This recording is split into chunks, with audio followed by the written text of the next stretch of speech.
Hello दोस्तों, zero lab में आपका एक बार फिर से स्वागत है। आज के वीडियो में हम लोग हमारे पास ये एक इंडक्शन कुकटॉप है, इसको रिपेयर करना सीखेंगे। इसमें प्रॉब्लम क्या है ये आप देख लीजिए। मैं इसे ऑन करता हूँ। आप यहाँ पर देखेंगे कि इंडक्शन कुकटॉप को एसी मेंस के साथ में जोड़ने पे इसकी जो पैनल है, पैनल की लाइट्स जो हैं वो एक बार जली लेकिन बंद हो गई।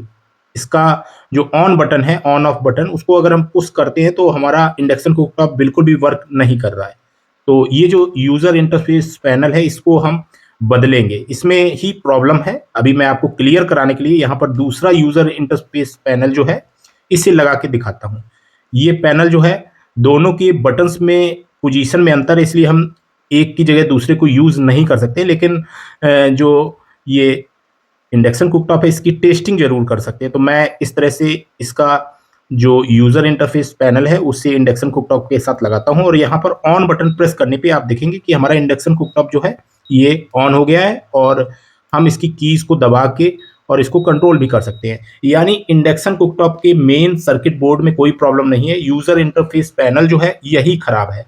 अब इसको पहचानने के बाद अब आपको इसको कैसे रिपेयर करना है ये भी आपको मैं अभी बताऊंगा। मैं इसे एक बार फिर से आपको टेस्ट करके दिखा देता हूं। यहाँ पर आप देखेंगे मैं इसकी पुश बटन जो है ऑन करने वाली उसको प्रेस करता हूं, लेकिन हमारा इंडक्शन कुकटॉप चालू नहीं हो रहा है।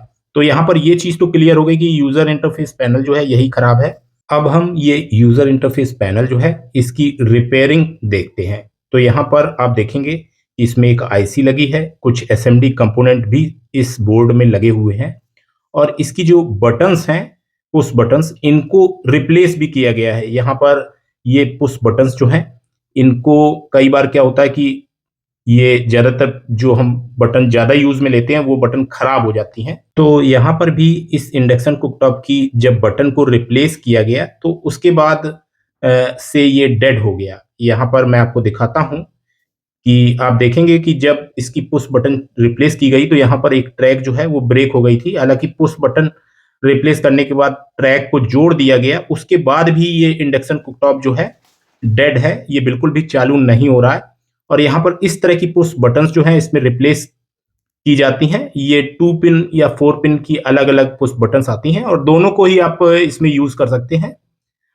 यहाँ पर क्या हुआ था कि जब पुश बटन को रिप्लेस किया गया था तो ये जो ट्रैक है ये ब्रेक हुई थी, तो ये ट्रैक तो जोड़ दी गई, लेकिन एक ट्रैक यहाँ से ये एसएमडी कंपोनेंट के नीचे से होती हुई इस साइड पे ये जो कैपेसिटर लगा है एसएमडी, इस जगह तक ये ट्रैक आती है जो कि ब्रेक हो गई है, जिसकी वजह से ये इंडक्शन कुकटॉप जो है डेड है।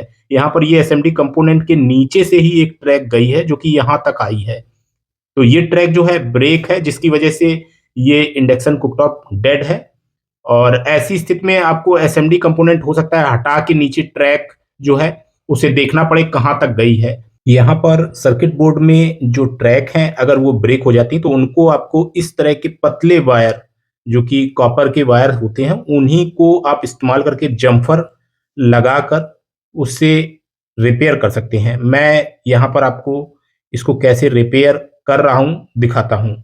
यहाँ पर आप देखेंगे ये जो एसएमडी कैपेसिटर है इसके इस साइड पे यहाँ से ट्रैक गई थी। तो इस तरह से हमने वायर जो है वो कनेक्ट किया है और इस वायर को हमें कहीं दूसरी जगह पे ये टच ना हो, इस चीज का विशेष ध्यान देना है। अब चूंकि जो एसएमडी कैपेसिटर है उसकी ट्रैक हमारे स्विच के इस पिन तक आई थी, तो यहीं तक हम वायर का जो जम्फर है वो जोड़ेंगे।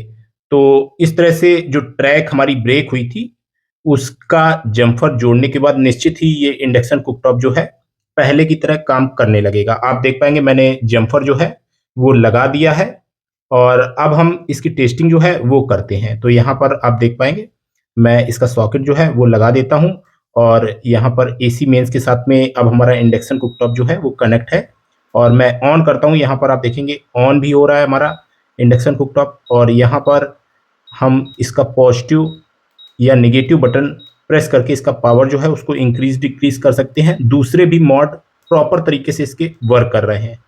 तो इस तरीके से एक छोटी सी फॉल्ट की वजह से भी इंडक्शन कुकटॉप जो है वो डेड हो जाते हैं और आपको बहुत बारीकी से देखना होता है। यूजर इंटरफेस पैनल जो है उसमें ट्रैक्स बहुत बारीक बारीक होती हैं और आपको अच्छे से देखने के बाद निश्चित ही ये पता लग जाएगा कि कौन सी ट्रैक आपकी ब्रेक हुई और किसकी वजह से आपका जो इंडक्शन कुकटॉप है वो वर्क नहीं कर रहा था। तो इस तरह से आप इंडक्शन कुकटॉप की रिपेयरिंग जो है बड़ी आसानी से कर सकते हैं। और ये छोटी-छोटी सी प्रॉब्लम जो है इनकी वजह से इंडक्शन कुकटॉप डेड हो जाते हैं। यहाँ पर आप देखेंगे कि इसका जो यूज़र इंटरफ़ेस पैनल है, यहाँ पर ये ऑन बटन थी और दूसरे यूज़र इंटरफ़ेस पैनल जो है इसमें हम नहीं लगा सकते हैं, क्योंकि हाउसिंग में बटन्स की पोज़ीशन अलग-अलग होती है। यहाँ पर आप देखेंगे इसको हम इसमें यूज़ नहीं कर सकते। तो अलग-अलग मॉडल्स आते हैं और उनके यूज़र इंटरफ़ेस पैनल जो है वो अलग-अलग होते हैं, जिसकी वजह से एक यूज़र इंटरफ़ेस पैनल को दूसरे में यूज़ नहीं किया जा सकता है।